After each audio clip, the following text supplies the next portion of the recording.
Assalamu alaikum. Good evening, listeners and viewers. Man la Suleiman Ben Sware. Del Swad on Facebook Live to give you an update of the political development. And unfortunately, Dama come with the Samsa dossier, but I'll just have to leave it till probably tomorrow or day after tomorrow.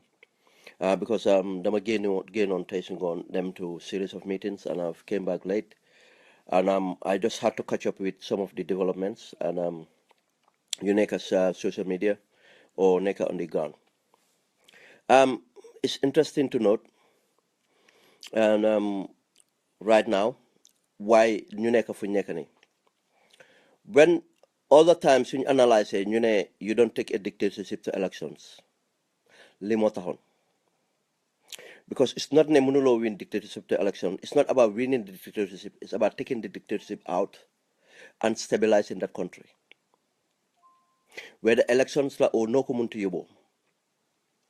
But because of our Gambianness, you manage put them to the ballot box and win the elections. And you pare better through our Gambianness to take the dictator out through our Gambianness. Mooy compromise yu ñoo wax ni ak lu ñoo wax ni yëpp di jéem a seet naka la ñoo waxee suñ biir suñ diggante jéem a naxante jéem a def lii ba am luñ bugga. But xam naa ne neexut a wax and try to reassure Gambians as much as possible at suñ gëm and everything. But let us be realistic. Wax nañ ko, the dictatorship might still run ba tey that never rule out loolu ba game bi jeex bu leen rule out ne Jammeh might run. But three things nu ma ko waxee mooy am rek. Jammeh might be captured, Jammeh might be killed. Last two options yi option 2 neex nañu, but there's a risk to it. Mun naa nekk loo xam ne tam dara du xew su nekkoon ne dañ am responsible people around Jammeh. But xam nañ ne we have bunch of buffoons called generals around Jammeh. That might never happen. In fact, dañoo create chaos instead of def the right thing. Then lana mun a xew Yaya run or Yaya kill. So leen ma laajee those are the two realistic options yu ñu am. Option 3 sax suñ koo capture dafa fekk tam some people will be killed. Gënaluñu. As we said, political process bi dem nañ ko soo gisee ñu dem through all this bañ a just avoid pour am peace and stability. But it takes two people to tango.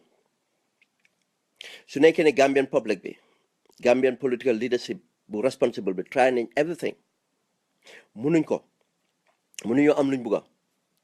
Democracy have to be protected by the international community. Our votes have to be protected by us. Ñun foog ñu protect suñ vote. And in the process of protecting suñ vote, anything lu dem out of hand, we have to rely on the international community. Loolu mooy luwaay àddina.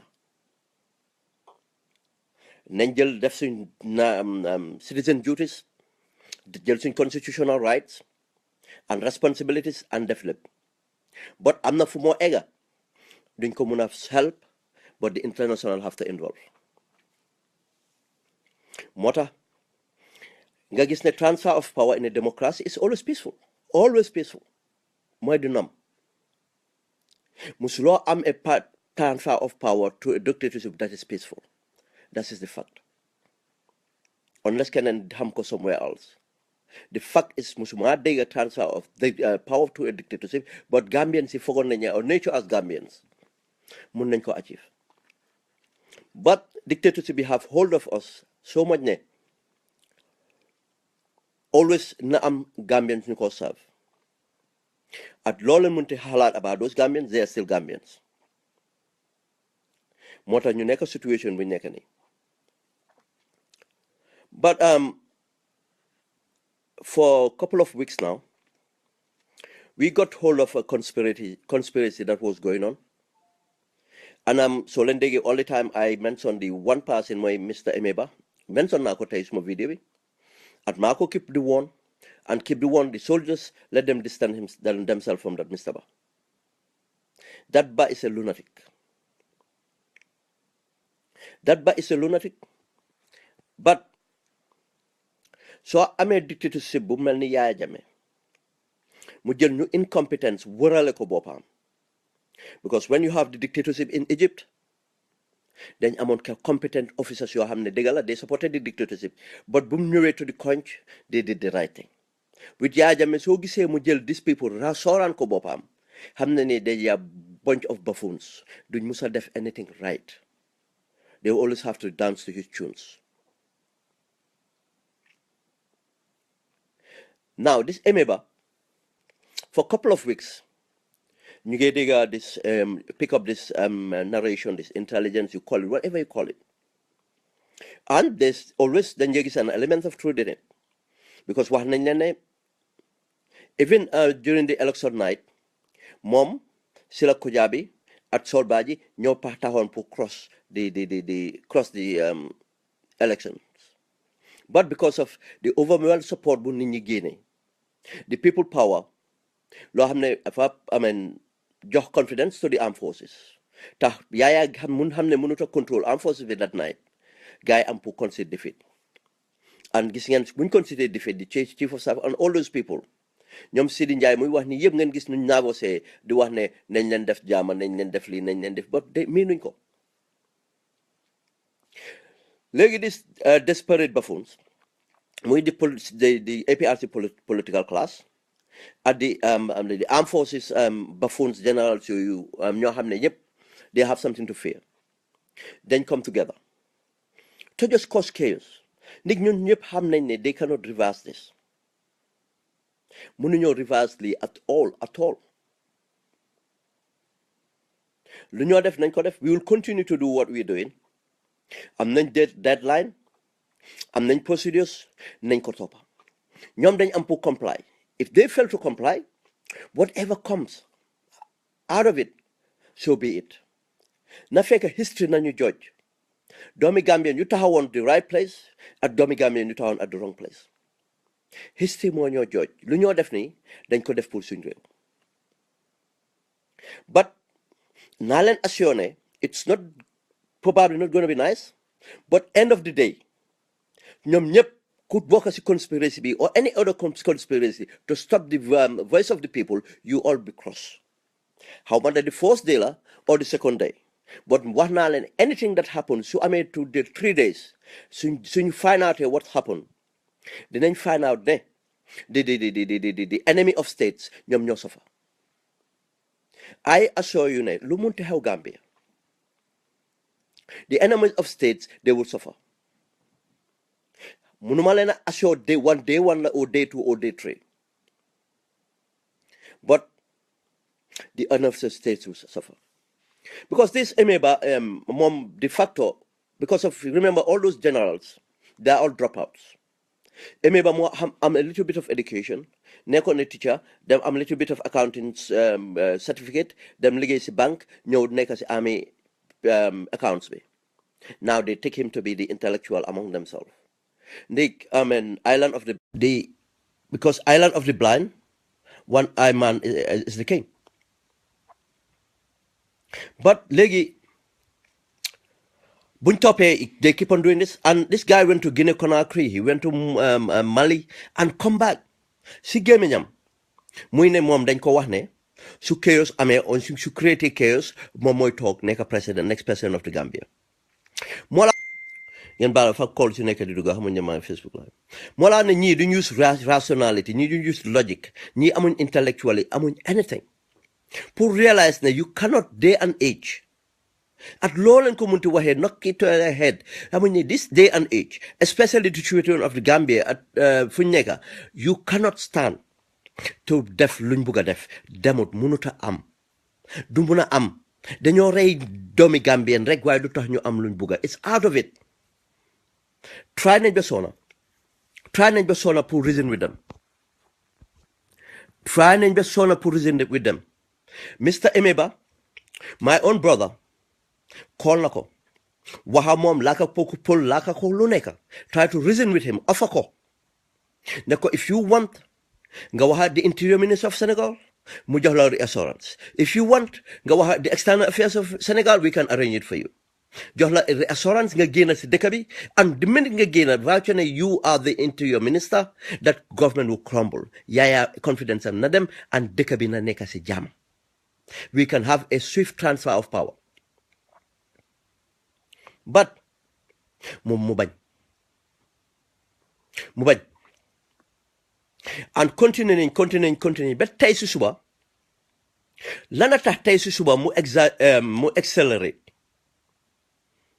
I'll take my time to explain what happened this morning. I'll tell you, Bulankenna, for what happened last night, we still stand by. I'll still stand by my analysis. What's happened last night? Yaya is in a sense of showing sense of resemblance and control, but Yaya Jammeh mung the way out to run. Yaya Jammeh mung in a hostage situation. Yaya Jammeh trying all means, he cannot guarantee the safety and the freedom of all those people around him. All this word amnesty and all this is a tool to reassure these buffoons. Yesterday we knew about the Moroccan foreign minister. We know something. We knew about the Moroccan foreign minister coming to the country yesterday. Demba sig ngon la ñew boori timis. Lana tax mu ñew fa, Yaya Jammeh agreed to something. Yaya Jammeh agreed to something. Legi, these people, because of this morning, after midnight, bu Yaya Jammeh joxe speech bi, and they saw Yaya Jammeh in the speech nek daf leen bëgg dump. Yaya Jammeh wanna abandon them. This morning they had a meeting. Emeba had a meeting. And we had the intelligence of the meeting. Lan lañ meeting. These people, new meeting, you know they want to arrest Yaya Jammeh. Mota, we told you 2 weeks ago, Yaya Jammeh indina Gambian mercenaries in the country.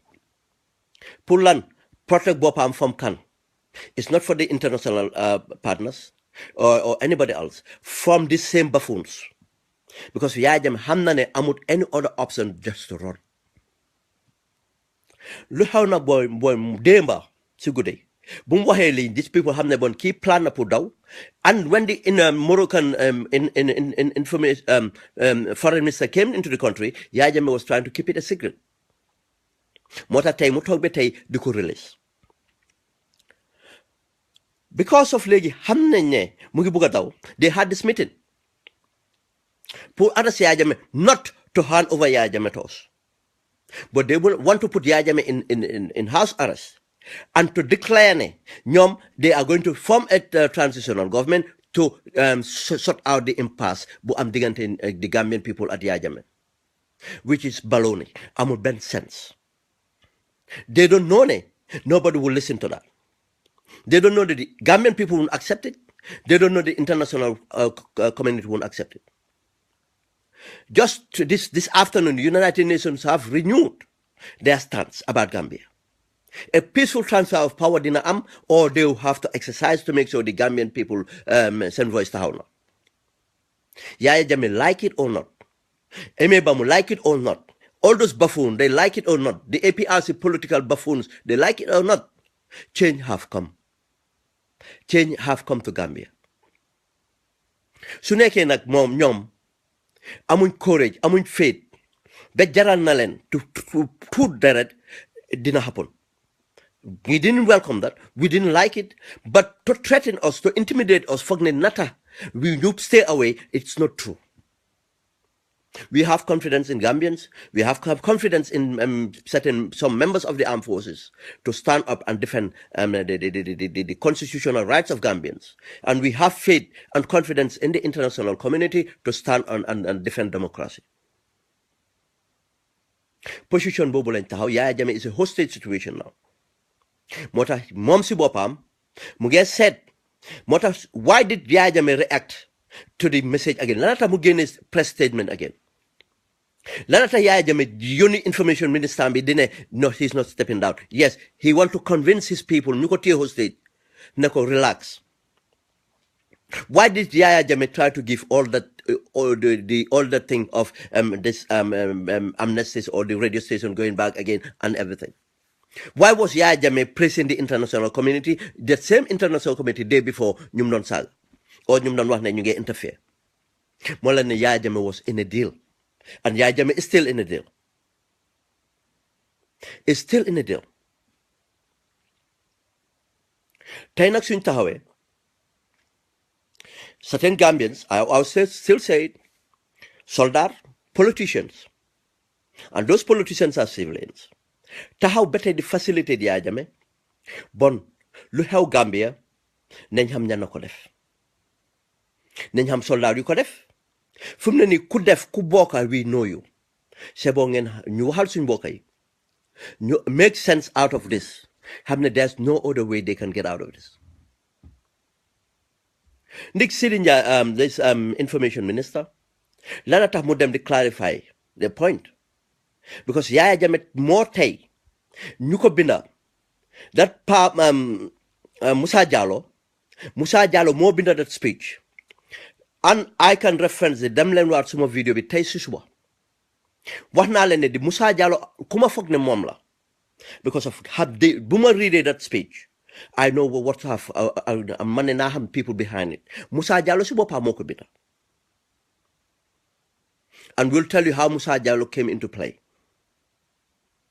Te waxoon naa leen ne Musa Jallow boobu mooy ko xam ne suspectoon naa ko ndig muy am système boo xam ne bu ko Yaya Jammeh appointé as a Minister of Health or somewhere, as food and nutrition or food and health or something like that, mu stop this attack Yaya Jammeh, mu door di nekk an apologist di talk on defense, mu ñëw dëkka Nottingham fii.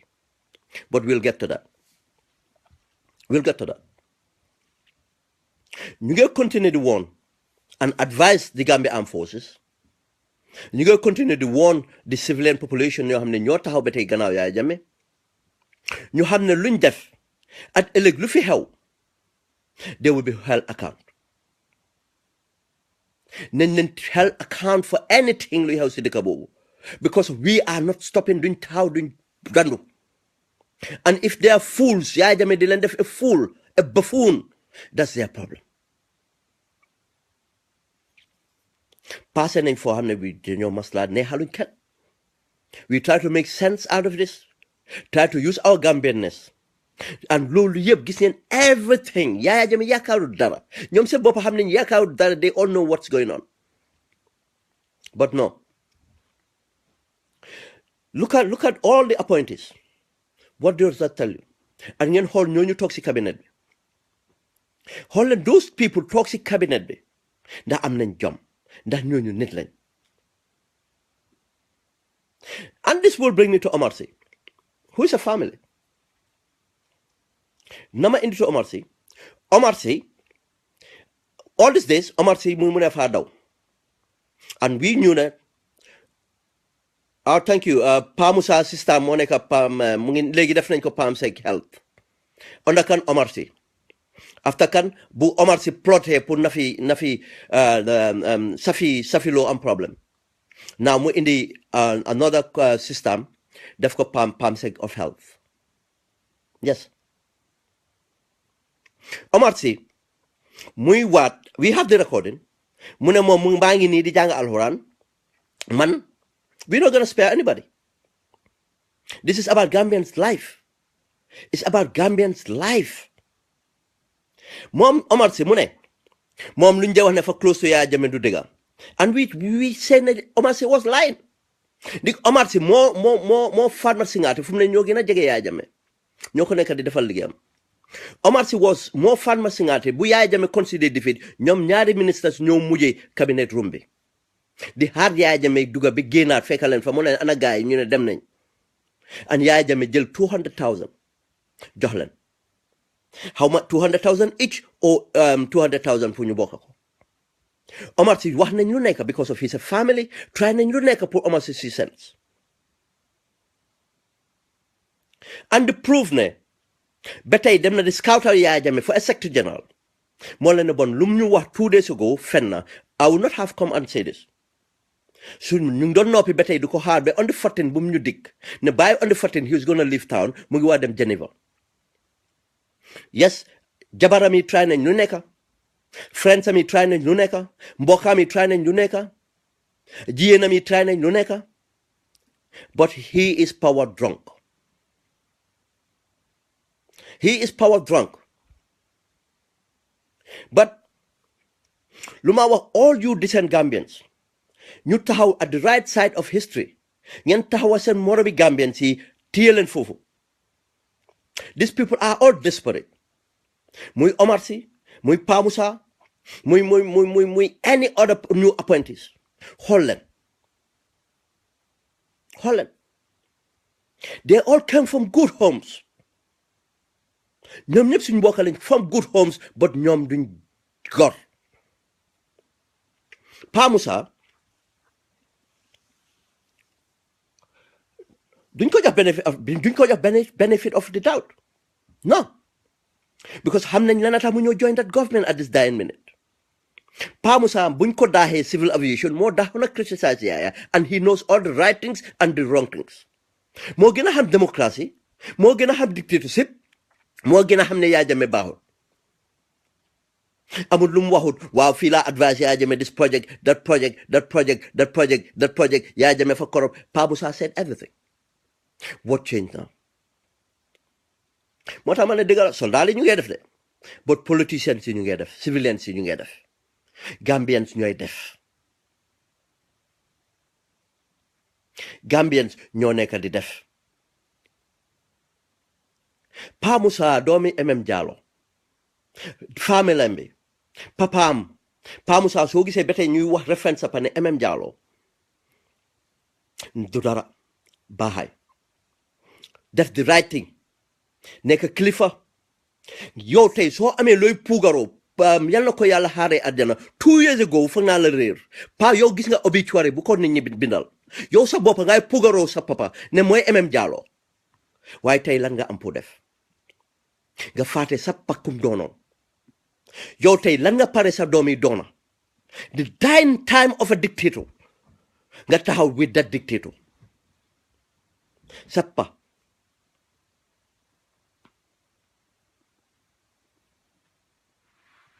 yes sappalum taxawal Jallow ku ko dégga laate ku na neighborhood job wise anything that is ñëpp bàyyi boobu la ñoo ñaan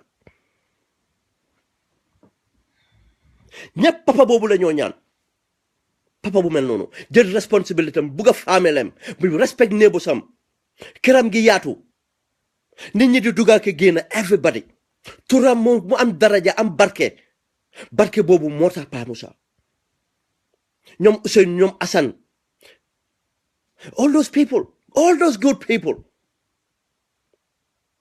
but no you have to go that low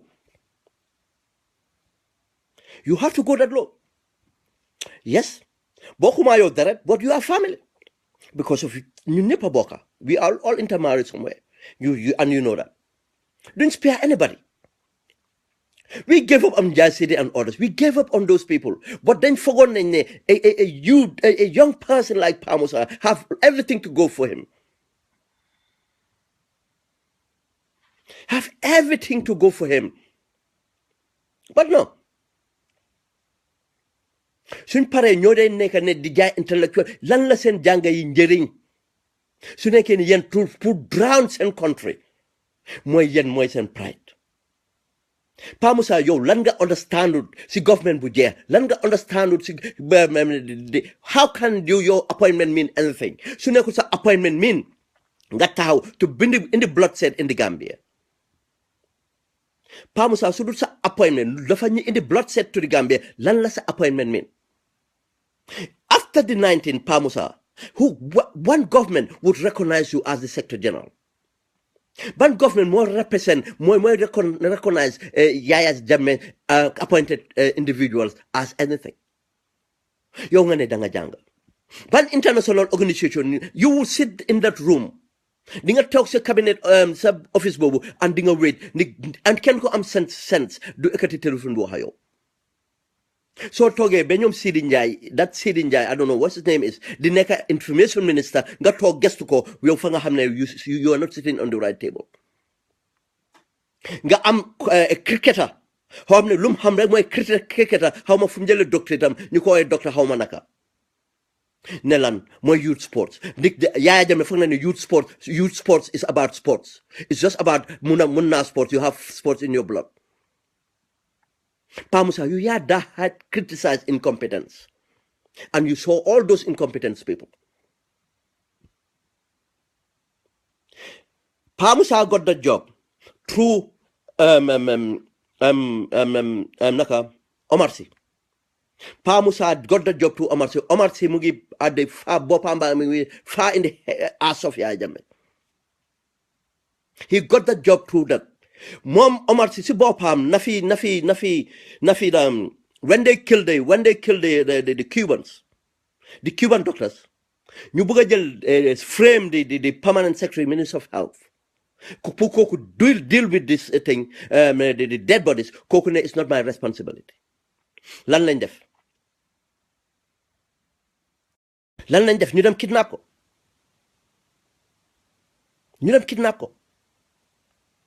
léegi ñan ku xool video Yaya Jammeh bi in the cabinet room, you see how tired and knackered and exhausted and confused Yaya Jammeh is. Yéen ngeen koo jàppale ngeen a jàppale Yaya Jammeh pour mu rek the rest lu des ci dëkk bi mu jekkali ko, because that's what you guys doing. Yes, Pa Musa, mun ngaa wax 25 years experience, but what were you doing two years ago in England? Pa Musa, lan pulakena kujal job with Yaya Jammeh now is desperate, especially from the diaspora here, completely desperate. At qualification bu munte am njëriñu ko, he's desperate. Qualification is not success. Nanyu Pa Musa, lanen pass Pa Musa wa last 2 years, na gene resume, one last 2 years, what he was doing in England here.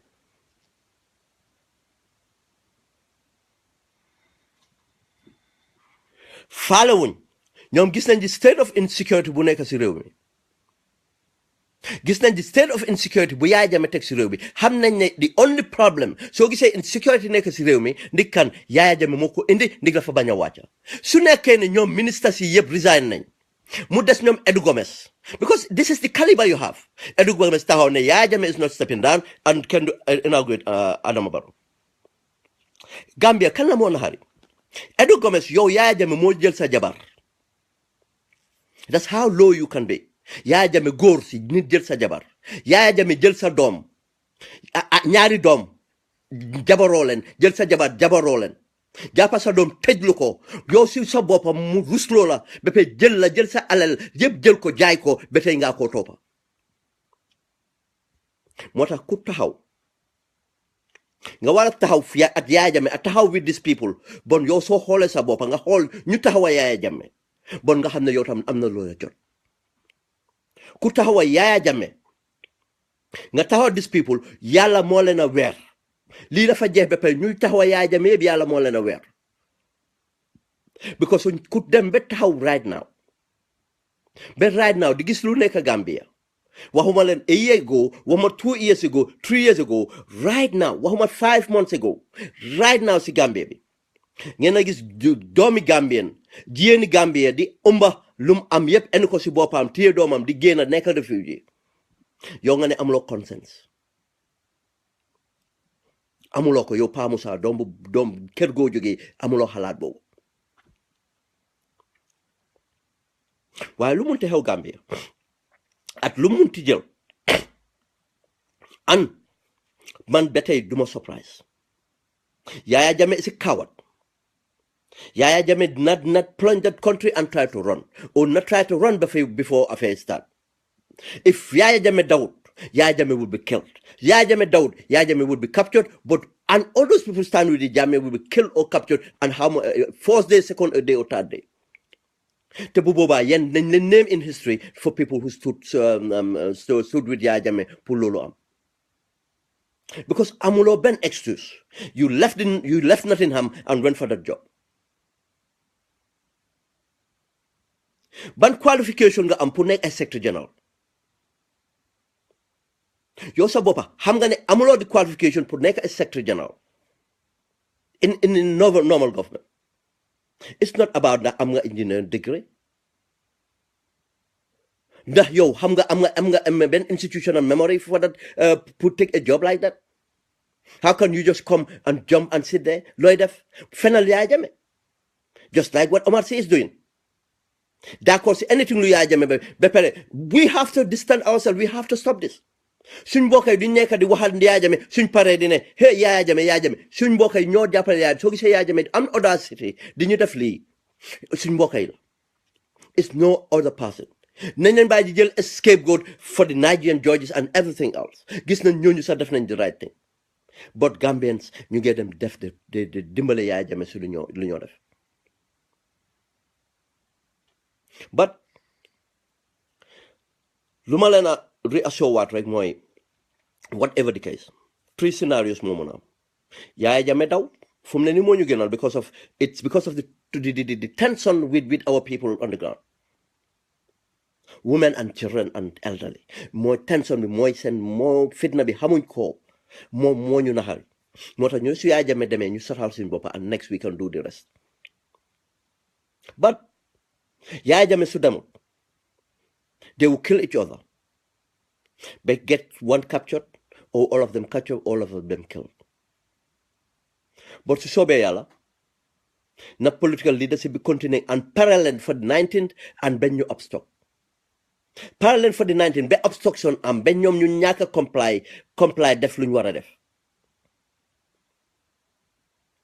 ba ñoom ñu bañ a comply ñun loolu la ñoo def ñun ñu ngee def lu ñu war a def ñoom ñoo waa comply. Léegi ñoom nag suñ xamee ne Yaya mu ngi constitutionally def something wrong and ñoom ñu topp ko in that constitutional wrong doing loolu la na ooyee loolu. yow nga jógee in the diaspora dem to take a job boo xam nga ne it's not constitutional right to do that job now kooku outgoing la. ñoom Suleiman Samba resign nañ dem Yaya Jammeh nef leen daaxala faa fen. And rest of those people in that cabinet can do leen neexal. Rest of those buffoons call themselves general can do leen neexal. No. ñu ñoo neexal mooy di Gambian Armed Forces si boppam and neexal luñ leen dañ leen a wax reality. The international result of taxaw UN delloo woon nañ seen statement digal ko. ECOWAS is the same thing and Senegal is the same thing. It's not only that in ECOWAS, yaakaar nañ Senegal, yaakaar nañ international, but Gambian people will defend their votes. But lu fi ñëw nag international mi nañ jël seen obligations. mbokk yi that's a bit of the update bu ma bëggoon a joxe. But su soobee yàlla nañ come back tomorrow and follow things. And lu ma am pour wax thank you very much to all those soldiers ñu nekk at civilians and all those people on the ground. Si liggéey bu rafet bu ñoo def di ñu jàppale si lii yëpp and all those soldiers ñu ne taxaw nañ and they are loyal to the Gambian people. dégg du ma wax ne Adama Barrow they are loyal to the Gambian people te xam nañ ne mooy the right thing to do and keep your faith téye leen fa yéen a ngi at the right side te su soobee yàlla nañ def whatever it takes to make sure ñu am suñ réew si jàmm. Waaye nag su demee luñ try yëpp Gambian try every other bit ñu ngi comply to the last days of the thing to the last minutes nañ def lu ñoo def and what lu munti jël lu nañ ko deal with.